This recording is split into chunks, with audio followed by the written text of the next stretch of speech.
Hi everyone. Software industry में mostly दो तरीके के सॉफ्टवेयर बनते हैं। एक तो वो सॉफ्टवेयर होते हैं जहाँ केवल और केवल एक मालिक होता है, जहाँ पे हम एक बार डिप्लॉय कर देते हैं उस सॉफ्टवेयर को और उसको मल्टीपल लोग यूज़ कर रहे होते हैं। वहीं पे दूसरे तरीके के जो सॉफ्टवेयर होते हैं उसे हम कहते हैं मल्टी टेनेंट सिस्टम या फिर मल्टी टेनेंसी, राइट।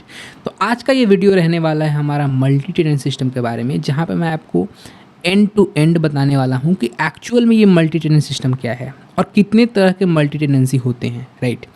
क्योंकि जब भी आप ऑर्गेनाइजेशन में जाते हैं, काम करते हैं, तो वहाँ पे आप मोस्ट ऑफ द केसेस में यही देखोगे जो B2B के लिए सॉफ्टवेयर बनते हैं वो मल्टी टेनेंट सिस्टम होते हैं। ऐसा नहीं है कि एक ऑर्गेनाइजेशन आपको एक सॉफ्टवेयर बना दिया और उसको केवल एक ही कंपनी को बेचती है। ऐसा बहुत कम केसेस में होता है। तो आप ज़्यादातर प्रोडक्ट बेस्ड कंपनी में जाओगे या फिर ऐसे सर्विस बेस्ड कंपनी में जाओगे जो अपना प्रोडक्ट बनाती है, एक सॉफ्टवेयर प्रोडक्ट बनाती है, वो मोस्ट ऑफ द केसेस में चाहती है कि हम मल्टी टेनेंट सिस्टम को तैयार करें ताकि हम इस प्रोडक्ट को मल्टीपल कस्टमर तक बेच सकें, राइट। यहाँ पे कस्टमर उनका बिजनेस होता है। तो आज के इस वीडियो में यही चर्चा करने वाले हैं कि मल्टी टेनेंट सिस्टम क्या होते हैं, मल्टी टेनेंसी कितने प्रकार के होते हैं और कैसे काम करती है, राइट। तो यहाँ पे हम स्टार्ट करते हैं मल्टी टेनेंट को समझने के लिए। और मल्टी टेनेंट का मतलब ही यही होता है कि आपका एक सॉफ्टवेयर के मल्टीपल बिजनेस ओनर्स हैं, राइट, मल्टीपल क्लाइंट्स हैं, उसे हम कहते हैं मल्टी टेनेंट सिस्टम। एग्जाम्पल के लिए आप ऐसे समझो कि एक शॉपिफाई एक साइट है। अब शॉपिफाई के अंदर बहुत सारे बिजनेस मर्चेंट जो होते हैं वो अपना अकाउंट बनाते हैं, अपना स्टोर क्रिएट करते हैं, राइट। वैसे ही और भी बहुत सारे प्रोडक्ट हैं। फॉर एग्जांपल एक बहुत ही फेमस और पॉपुलर प्रोडक्ट है सेल्स फोर्स। और अगर मैं आपको लिस्ट दिखाऊं तो भरे पड़े हैं इस तरीके के सॉफ्टवेयर जो एक बार बनते हैं और उसको मल्टीपल बिजनेस ओनर यूज़ करते हैं, राइट। तो ये जो सारे सॉफ्टवेयर हैं उनका डिस्ट्रीब्यूशन मॉडल क्या है और मल्टी टेनेंट के थ्रू वो कैसे डिस्ट्रीब्यूट करते हैं उसको आज के इस वीडियो में समझने वाले हैं, राइट। देखो, तो मल्टी टेनेंट सिस्टम को समझने से पहले सबसे पहले तो आपको ये समझना होगा कि हर सिस्टम के अंदर ये 3 टियर आर्किटेक्चर होती है, राइट। फॉर एग्जांपल यहाँ पे एक सर्वर होता है, क्लाइंट होता है और उसके बाद होता है डेटा को स्टोर करने के लिए डेटाबेस।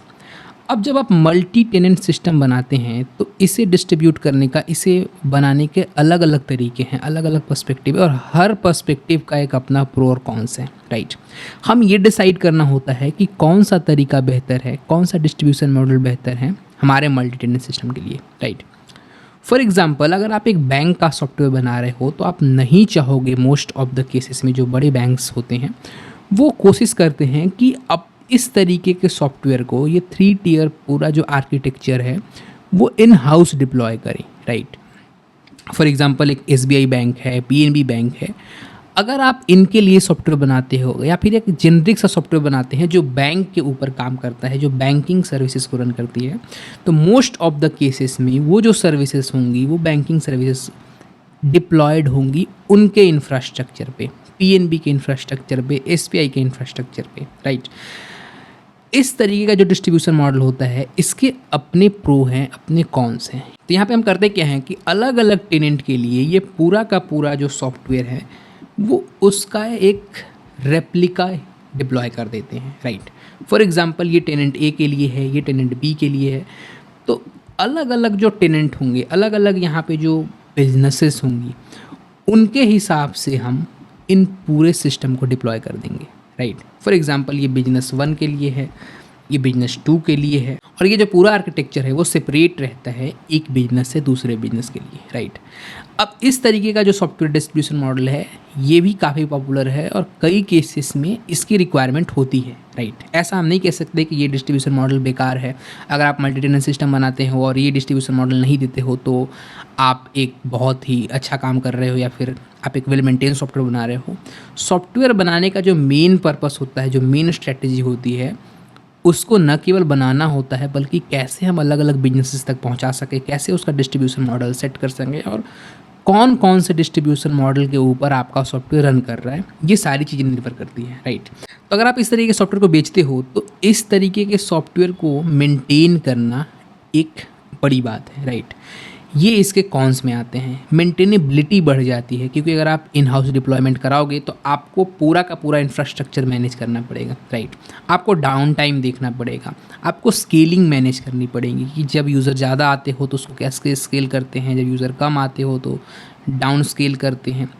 उसके साथ साथ एक कॉन्स और है कि जब यूज़र बहुत ही लिमिटेड है, बहुत ही कम है, 100 200 300 यूज़र हैं, उसके हिसाब से आपके रिसोर्स इनएफिशिएंट होंगे, आपके रिसोर्स अच्छे से यूटिलाइज नहीं होंगे, राइट। क्योंकि आप जब इस तरीके के सॉफ्टवेयर को डिप्लॉय करोगे तो आप चाहोगे कि एक सेट ऑफ यूज़र के लिए बनाएं, राइट। हो सकता है आप 1000 यूज़र आ जाते हो आपके साइट पे, लेकिन कई बार ऐसा होगा कि आपके साइट पे 10 या 20 यूज़र आते हो, लेकिन रिसोर्स तो आपका सेम ही यूज़ हो रहा है, सर्वर तो आपका सेम ही यूज़ हो रहा है, डेटाबेस तो आपका सेम ही यूज़ हो रहा है, राइट।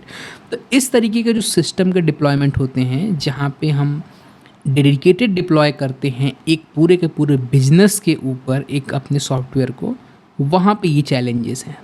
इसके कुछ प्रोज भी हैं।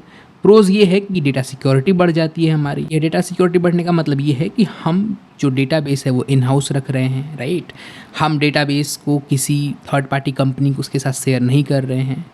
इस तरीके के जो डिप्लॉयमेंट है उनके अपने चैलेंजेस हैं, अपनी स्ट्रैटेजी है, अपना एक मेंटेन करने का स्ट्रैटेजी है, तरीका है।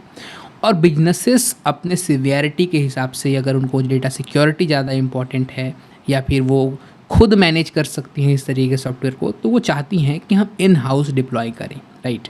तो यहाँ पे इस तरीके का सॉफ्टवेयर होते हैं जहाँ पे हम अलग अलग टेनेंट के लिए हम अलग अलग सर्विसेज को डिप्लॉय करते हैं, राइट। यहाँ पे पूरा का पूरा रेप्लिका ही डिप्लॉय कर दिया, पूरा का पूरा हमने क्लोन कर दिया, ठीक है। तो अब अगर मैं दूसरे तरीके की बात करूँ तो दूसरा तरीका जो हमारा डिप्लॉयमेंट होता है, वहाँ पे हम करते क्या है कि जो डेटाबेस होता है हमारा, राइट, यहाँ पे मान लेते हैं ये डेटाबेस है, तो जो डेटाबेस लेयर पे हम सेग्रीगेट करते हैं, राइट। तो फॉर एग्जांपल आपकी जो सर्विसेज हैं, आपका जो यहाँ पे सर्वर है, राइट, तो ये अगर ये मैं सर्विस या फिर सर्वर के रख लूँ,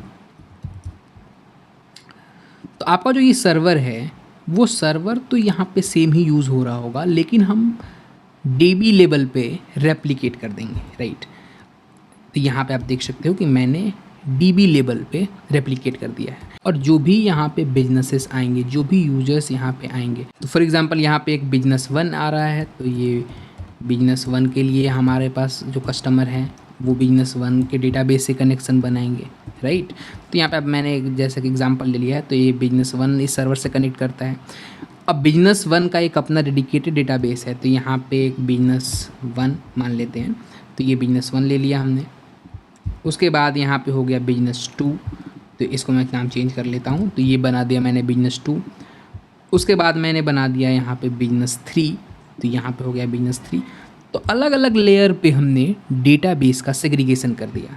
इससे होगा क्या कि अगर बिजनेस 1 के कस्टमर आएंगे तो उसको हम एक डेटाबेस से सर्व करेंगे, बिजनेस 2 के कस्टमर आएंगे तो उसको हम एक अलग डेटाबेस से सर्व करेंगे, राइट। इस तरीके के सिस्टम को भी हम मल्टी टेनेंट सिस्टम कहते हैं, जहाँ पे हम डेटाबेस के लेयर पे ही पूरे के पूरे टेनेंट को अलग कर देते हैं, राइट।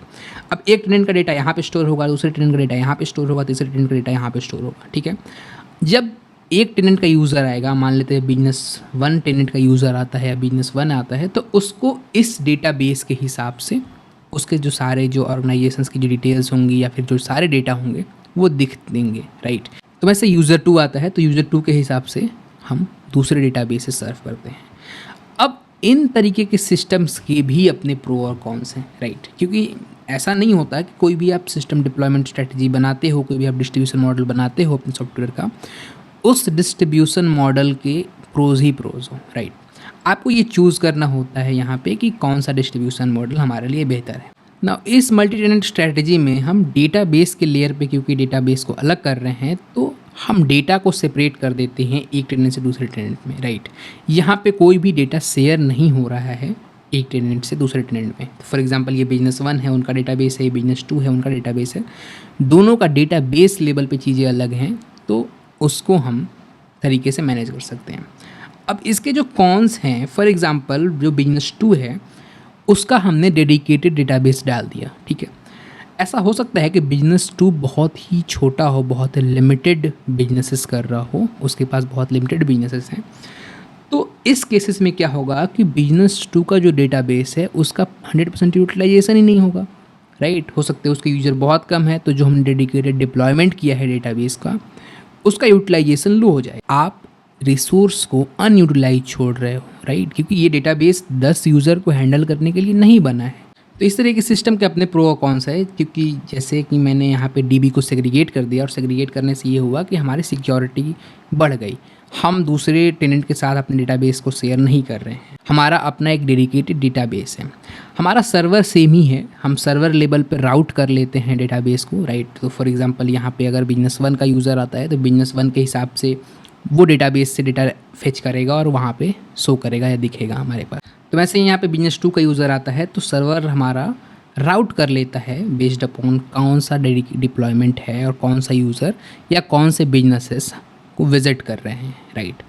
तो इस स्ट्रैटेजी में अपने एक चैलेंजेस हैं। चैलेंजेस ये हैं कि इंफ्रा कॉस्ट बढ़ जाता है, राइट, क्योंकि हर बिजनेसेस के लिए आप अलग अलग डिप्लॉयमेंट कर रहे हो, राइट। दूसरे कि आपकी जो मेंटेनेबिलिटी है ये भी बढ़ जाती है, क्योंकि अलग अलग बिजनेसेस हैं, बहुत सारे डेटाबेस बना दिए, अब सबको मेंटेन करना है। इस स्केल पे कौन सा डेटाबेस डाउन हो रहा है, राइट। किसी बिजनेसेस का स्केल बहुत ज़्यादा है, किसी बिजनेसेस का स्केल बहुत कम है। बिजनेस के लिए भी इनका घाटा हो सकता है, क्योंकि अगर किसी बिजनेस का स्केल ही 10 यूज़र 50 यूज़र 100 यूज़र का है, अगर आपने उसके लिए एक स्पेशल डेटाबेस ही डिप्लॉय कर दिया तो हो सकता है ये कि वो कॉस्ट अफोर्ड ना कर पाए बिजनेस, उसके लिए बहुत ही महंगा हो जाए, राइट। तो इस तरीके की जो स्ट्रैटेजी होती है वो कई लेयर पे काम आती है। फॉर एग्जांपल अगर बिजनेसेस चाहे कि हम डेटा शेयर नहीं करना चाहते हैं कोई और डेटाबेस में या किसी और बिजनेस के साथ, तो वो अपना एक डेडिकेटेड डिप्लॉयमेंट करा सकती है, राइट। लेकिन यहाँ पे वही आता है कि कॉस्ट एफिशिएंट सॉल्यूशन नहीं है ये, ठीक है। तो इस तरीके का जो इनएफिशिएंसी है इसको सॉल्व करता है एक और जो हमारा मॉडल है, एक और जो हमारा डिस्ट्रीब्यूशन मॉडल है, डिलीवरी मॉडल है वो। तो अगले डिस्ट्रीब्यूशन मॉडल पे हम क्या करते हैं कि हम टेबल लेयर पे चीज़ों को सेग्रीगेट कर देते हैं, राइट। फॉर एग्जांपल अगर मैं यहाँ पे सिंपली इसको कॉपी करूँ और यहाँ पे अगर मैं पेस्ट करूँ तो ये हमारा डेटाबेस है और ये हमारा सर्वर है। तो मैं यहाँ पे सर्वर को भी पेस्ट कर लेता हूँ। तो यहाँ पे सर्वर ले लिया है हमने। अब हमने क्या किया कि डेटाबेस सिंगल है। फॉर एग्जांपल अभी के लिए मैं सिंपलिसिटी के लिए यहाँ पे ले लेता हूँ, ठीक है। तो यहाँ पे डेटाबेस सिंगल है, सर्वर हमारा सिंगल है और यूज़र हमारे पास फॉर एग्जांपल ये दो हैं, राइट। तो अगर मैं यहाँ पे यूज़र को भी रख लूँ तो मान लेते हैं ये दो यूज़र हैं या फिर आप कह सकते हो ये दो बिजनेसेस हैं, ठीक है। अब होगा क्या कि मान लेते हैं ये B1 है और ये B2 है। तो ये दो बिजनेसेस हैं, सिंगल सर्वर है, सिंगल डेटाबेस है, ठीक है। अब हम करेंगे क्या कि जो हम टेबल बनाएंगे या फिर आप अगर मोंगोडीबी में यूज़ करते हो तो जो आप डॉक्यूमेंट्स बनाओगे उस लेयर पे सेपरेशन करोगे।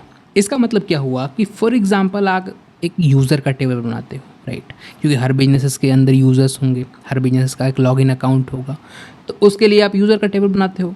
तो आप करोगे क्या कि आप सबसे पहले तो उस टेबल का नाम लिखोगे, फॉर एग्जांपल यूज़र, और उसके बाद आप एंटिटी नेम यूज़ करते हो। एंटिटी नेम जो सेग्रीगेट करता है एक बिजनेसेस को दूसरे बिजनेसेस से, राइट। तो यहाँ पे मान लेते हैं बिजनेस 1 के हिसाब से एक यूज़र टेबल बन गया, वैसे ही यहाँ पे बिजनेस 2 के हिसाब से यूज़र टेबल बन गया, राइट। इस तरीके से भी आप सेग्रीगेट करते हो। इनका ये भी एक सॉल्यूशन है। तो यहाँ पे आपने क्या किया कि अलग अलग टेबल ही बना दिया डेटाबेस के लेयर पे और हर बिजनेसेस के हिसाब से अलग अलग टेबल बने हुए, राइट। तो अब एक डेटाबेस के अंदर यहाँ पे हम यूज़र 1 को भी मैनेज कर सकते हैं, यूज़र 2 को भी मैनेज कर सकते हैं, या फिर आप कह सकते हो बिजनेस 1 को भी मैनेज कर सकते हैं, बिजनेस 2 को भी मैनेज कर सकते हैं, राइट। इसी के अंदर एक दूसरी स्ट्रेटजी भी आती है जहाँ पे हम टेबल अलग नहीं करते, हम डेटाबेस के रो को डिफरेंट करते हैं, राइट। फॉर एग्जांपल यहाँ पे अगर आप यूज़र के रो को बात करते हैं तो फॉर एग्जांपल यहाँ पे अगर आप यूज़र की रो की बात करें तो फॉर एग्जांपल ये यूज़र की रो है जहाँ पे हो सकता है यहाँ पे आईडी हो, तो मान लेते हैं ये आईडी है, यहाँ पे ये नेम है, राइट, यहाँ पे उसका एड्रेस है। तो इस तरीके की जो हमारी डिटेल्स होती हैं इसके अंदर भी हम चीज़ों को सेग्रीगेट कर सकते हैं। यहाँ पे टेबल एक ही यूज़ हो रहा है, यहाँ पे टेबल यूज़ हो रहा है हमारा यूज़र, तो यहाँ पे आप याद रखो कि ये टेबल जो है वो यूज़र है, ठीक है।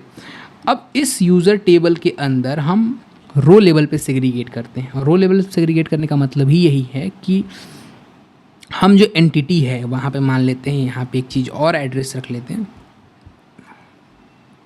और रो लेवल पे सेग्रीगेट करने का मतलब ही यही है कि हम हर रो में उस पर्टिकुलर एंटिटी आईडी को यूज़ करेंगे। जब भी बिजनेस 1 का यूज़र आएगा तो सर्वर डिसाइड करेगा, सर्वर के अंदर इस तरीके के लॉजिक्स लिखे होंगे कि रोल लेवल पे चीज़ों को सेग्रीगेट कर सकें, राइट। तो वो इस पर्टिकुलर एंटिटी आईडी की डिटेल्स को फेच करेगा, ठीक है। तो इस तरीके का जो आर्किटेक्चर होता है, इसे स्केल करना बहुत ही आसान होता है और ये बहुत ही इफिशिएंट आर्किटेक्चर है। कैसे, इसको समझते हैं। फॉर एग्जांपल, यूज़र 1 के पास 10,000 या 50,000 यूज़र हैं और यूज़र 2 के पास 2,000 यूज़र हैं, राइट। सबसे पहला एफिशिएंसी तो ये आएगा कि यूज़र 2 के लिए हमें ना कोई स्पेशल डेटाबेस डिप्लॉय करने की ज़रूरत है, ना हमें कोई स्पेशल सर्वर डिप्लॉय करने की ज़रूरत है। हम सिंगल सर्वर अगर वो हैंडल कर सकता है 2,000 के साथ 10 यूज़र को, तो उसी से ही हम अपना पूरी के पूरा जो अलग अलग बिजनेस है उसको सर्व कर सकते हैं, राइट। दूसरा प्रो ये है कि इसको हम इंडिपेंडेंटली स्केल कर सकते हैं, राइट। फॉर एग्जांपल, बिजनेस 1 का बहुत ज़्यादा मतलब कस्टमर्स हैं, बहुत ज़्यादा लोड बढ़ रहा है हमारे सर्वर पे, तो हम इस सर्वर को रेप्लिकेट कर सकते हैं, राइट। हम चाहें तो मल्टीपल सर्वर को रेप्लिकेट कर सकते हैं और सब सर्वर के ऊपर अलग अलग यहाँ पे जो बिजनेसेस हैं उनकी ट्रैफिक आएंगी, राइट। तो यहाँ पे मान लेते हैं एक और बिजनेस आ चुका है, तो इसकी जो ट्रैफिक है उसको हम अलग सर्वर पे एक्सेप्ट कर सकते हैं और वो जो सर्वर है वो हैंडल करेगा, वो लोड डिस्ट्रीब्यूट होगा और वो सारे रिक्वेस्ट को हैंडल करेगा, राइट। तो यहाँ पे हम डीबी को भी स्केल कर सकते हैं, राइट। तो फॉर एग्जांपल यहाँ पे एक और रेप्लिका बना सकते हैं, रीड रेप्लिका बना सकते हैं, राइट रेप्लिका बना सकते हैं और हर रेप्लिका के ऊपर हम पूरा का पूरा जो स्केलिंग स्ट्रेटजी है वो लगा सकते हैं, राइट। इसके कॉन्स भी हैं अपने कुछ, हम डेटा को शेयर कर रहे हैं दूसरे टेनेंट के साथ, राइट। कई बिजनेसेस नहीं चाहते कि हम अपना डेटा दूसरे टेनेंट के साथ शेयर करें, तो उस तरीके के बिजनेसेस के लिए हमने डेडिकेटेड डिप्लॉयमेंट की बात किया कि उस तरीके के टेनेंट के लिए हम डेडिकेटेड भी डिप्लॉय कर सकते हैं उनके इंफ्रास्ट्रक्चर पे, राइट, अगर वो मैनेज कर सकते हैं। कई छोटे बिजनेसेस होते हैं, कई छोटे कस्टमर्स होते हैं, उनको हम शेयर्ड रिसोर्स दे सकते हैं, जहाँ पे आप देख सकते हो कि यहाँ पे जो शेयर्ड रिसोर्स है वो यूज़ हो रहा है और अलग अलग बिजनेसेस को हम सेम लेवल पे मैनेज कर रहे हैं, यहाँ पे सेम सर्वर पे मैनेज कर रहे हैं। डेटाबेस को हम इंडिपेंडेंटली स्केल कर सकते हैं, सर्वर को हम इंडिपेंडेंटली स्केल कर सकते हैं, राइट। हो सकता है एक टाइम पे आके बिजनेस 1 जो है वो डाउन चला गया किसी तरीके से, फॉर एग्जांपल उसके जो कस्टमर है वो ब्लू आ नहीं रहे हैं उसके बिजनेसेस के ऊपर, तो हम क्या कर सकते हैं कि अपना जो स्केल किया था सर्वर उसको हटा सकते हैं और सारे कस्टमर को हम उसी सिंगल सर्वर पर पॉइंट करा सकते हैं, जिससे होगा क्या कि जब उसके कस्टमर कम आएंगे, हो सकता है जब उसके कस्टमर लो पॉइंट पे हो या फिर उसका बिजनेस अभी अच्छा नहीं चल रहा हो, तो हम अपना कॉस्ट भी बचा सकते हैं, जहाँ पे हम जो बिजनेसेस हैं उसको सिंगल सर्वर पे ले आ सकते हैं, राइट। तो इस तरीके की जो स्ट्रैटेजी होती है, इस तरीके का जो डिप्लॉयमेंट मॉडल होता है, ये बहुत ही फेमस है अगर मैं बात करूँ सैस प्रोडक्ट के अंदर तो, राइट।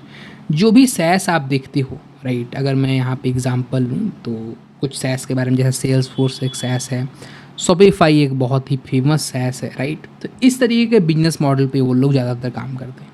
तो यहाँ पे इंफ्रास्ट्रक्चर चूज़ करने का एक अपनी स्ट्रैटेजी होती है, राइट। अलग अलग जो बिजनेसेस होते हैं, अलग अलग जो सैस प्रोवाइडर होते हैं, वो अलग अलग डिस्ट्रीब्यूशन मॉडल को चूज़ करते हैं। कई सैस प्रोवाइडर इस तरीके के डिस्ट्रीब्यूशन मॉडल को चूज़ करते हैं, राइट। कई साइज प्रोवाइडर इस तरीके के डिस्ट्रीब्यूशन मॉडल को चूज़ करते हैं अपने सॉफ्टवेयर को डिस्ट्रीब्यूट करने के लिए, राइट। कई हाइब्रिड अप्रोच पे भी काम कर सकते हैं, जैसे फॉर एग्जांपल अगर यहाँ पे मैं लूँ तो शॉपिफाई जो है वो इस तरीके के इन्वायरमेंट को यूज़ करता है, जहाँ पे वो सारे यूज़र्स की जो इन्फॉर्मेशन है उसको शेयर्ड रिसोर्स के ऊपर ही रखता है और सारे जो छोटे छोटे बिजनेसेस हैं, जो थोड़े स्केलेबल बिजनेसेस हैं, उनको ये मैनेज करता है अपने लेयर पे, राइट। अपने सर्वर को स्केल अप करता है, स्केल डाउन करता है बेस्ड अपॉन जो बिजनेसेस कैसे परफॉर्म कर रहे हैं, राइट। इससे फ़ायदा भी होता है, जो छोटे बिजनेसेस होते हैं उसको लो कॉस्ट में एक इंफ्रास्ट्रक्चर मिल जाता है, राइट। एक एप्लीकेशन मिल जाता है, उस पर वो पूरा पूरा काम कर सकते हैं। वैसे ही जो माइक्रोसॉफ्ट जैसे, सेल्सफोर्स जैसे जो बड़े बड़े सैस प्रोवाइडर्स हैं, वो दो हाइब्रिड मॉडल पे भी काम करते हैं। तो वो डेडिकेटेड डिप्लॉय भी कर दोगे अगर आप चाहोगे, तो जैसे अगर आप सेल्सफोर्स का डेडिकेटेड डिप्लॉयमेंट चाहते हो तो वो डेडिकेटेड डिप्लॉय कर देते हैं आपके इंफ्रास्ट्रक्चर पे। वो मैनेज सर्विस भी देते हैं, तो इस तरीके के वो मैनेज सॉल्यूशंस भी देते हैं, जहाँ पे वो सेल्फ होस्टेड के तरीके पे वो एक बेसिक चार्ज लेके आपको वो पूरा का पूरा इंफ्रास्ट्रक्चर दे देते हैं, ठीक है। तो अलग अलग डिस्ट्रीब्यूशन स्ट्रैटेजी है, अलग अलग मॉडल है बिजनेसेस को डिस्ट्रीब्यूट करने का, सैस को डिस्ट्रीब्यूट करने का। हर मॉडल का अपना एक प्रो है, अपना एक कॉन्स है, राइट। लेकिन आपका सैस प्रोडक्ट किस तरीके का डिस्ट्रीब्यूशन मॉडल चूज़ करता है, ये डिपेंड करता है कि उस बिजनेस का नेचर क्या है, वो किस नेचर का बिजनेस है, किस तरीके का यूज़र को सर्व कर रहा है, राइट।